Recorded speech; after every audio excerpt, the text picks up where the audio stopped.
सकते हैं कि एनवायरनमेंट क्या होता है? रेज योर हैंड जिसको पता है। यस वंश। हमारे आसपास की चीजें। गुड, हमारे आसपास की चीजें। और कोई? यस, कोई भी चीज है तो वो एनवायरनमेंट में इंक्लूड होगी। चलो इन्होंने तो इन शॉर्ट बताया, अब हम ब्रीफली डिस्कस करते हैं एनवायरनमेंट के बारे में। So students, as we all know that the word environment means surrounding. Environment का means क्या होता है? Surrounding. Surrounding means हमारे आसपास जितनी भी चीजें हैं, जैसे कि वंश ने बताया, it includes all the living and non-living things around us. इसमें जो है लिविंग और नॉन लिविंग थिंग्स दोनों चीजें हम लोग जो है वो इंक्लूड करते हैं, चाहे वो हमारी लिविंग थिंग्स है चाहे वो नॉन लिविंग थिंग्स है। अच्छा, आपको पता है लिविंग थिंग्स क्या होती है और नॉन लिविंग थिंग्स क्या होती है? यस, निखिल। लिविंग थिंग वो सांस लेती है और नॉन लिविंग। अच्छा, लिविंग थिंग सांस लेती है और नॉन लिविंग थिंग सांस नहीं लेती है। इसके अलावा और कोई फीचर होता है living and non living thing हिलती डुलती है और नॉन। अच्छा, मतलब उनमें मूवमेंट होती है लिविंग थिंग्स में और नॉन लिविंग थिंग्स में नहीं होती। यस, आप बताओ।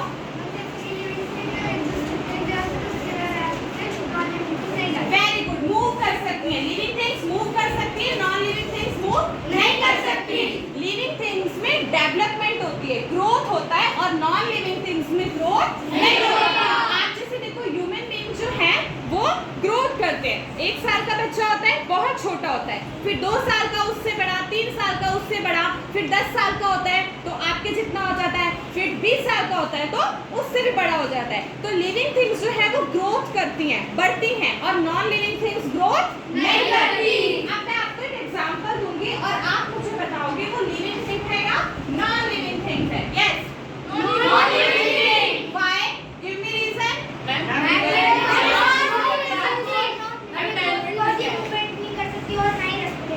यस, मूवमेंट नहीं कर सकती, ग्रोथ नहीं हो सकती, सांस नहीं ले सकती, तो ये हमारी लिविंग थिंग नहीं है। ठीक है, ये जो हमारे फीचर होते हैं वो लिविंग थिंग्स के होते हैं कि वो सांस ले पाए, मूवमेंट कर पाए। अगर मैं इस वाटर को बोलूं कि उठ के ईशान के पास चले जाओ, क्या चली जाएगी? नहीं जाएगी। तो ये क्या हो गई हमारी?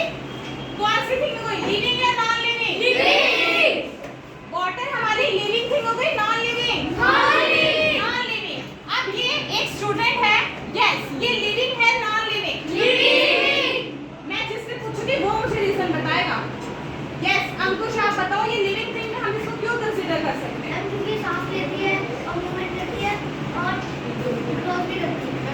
वेरी गुड, ये जो है वो सांस भी लेती है, मूवमेंट भी करती है और ग्रोथ भी करती है, तो ये हमारी लिविंग थिंग में इंक्लूड होंगी। बैठ जाइए। आपको ये कॉन्सेप्ट क्लियर है living and non living thing का?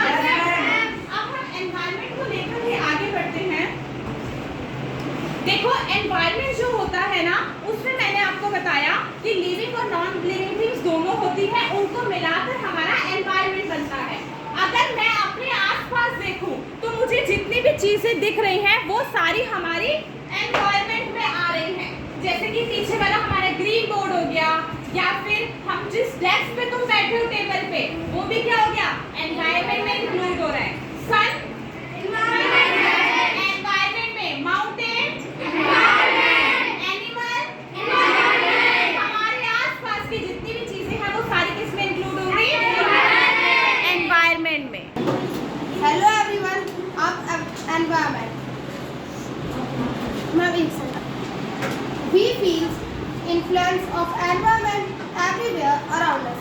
If we talk about our food habits, clothing, shelters, and even our ideas and beliefs are also inspired by our surrounding and is a result of our environment. We have broadly divided the environment into 2 types. The first one is biotic and the second one is abiotic. Biotic environment includes all living things and man, humans, etc. And abiotic environment include all the non-living things like rock, metal, etc. Yes, बिल्कुल correct. जैसे कि हमाद ने बताया कि हम environment को 2 parts में divide कर सकते हैं, biotic and abiotic environment. Biotic environment refers to living things biotic environment में हम किन चीज़ों को इंक्लूड कर सकते हैं? लिविंग थिंग्स को, like dog, cat, human being, ये सारी चीज़ें क्या है हमारी? लिविंग थिंग है और इनको हम बायोटिक एनवायरनमेंट में इंक्लूड करते हैं। और सेकंड आता है हमारा abiotic environment.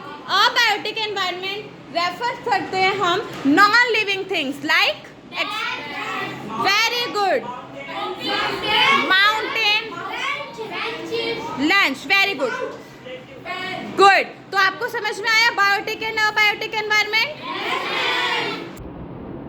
There are four elements of our environment. The first one is lithosphere. Hello students, I am lithosphere. The domain of land is called lithosphere.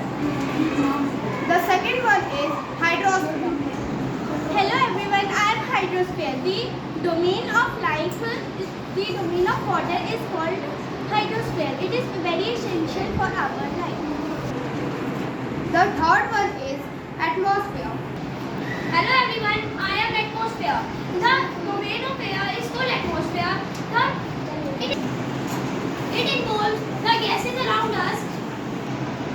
And the last one is biosphere.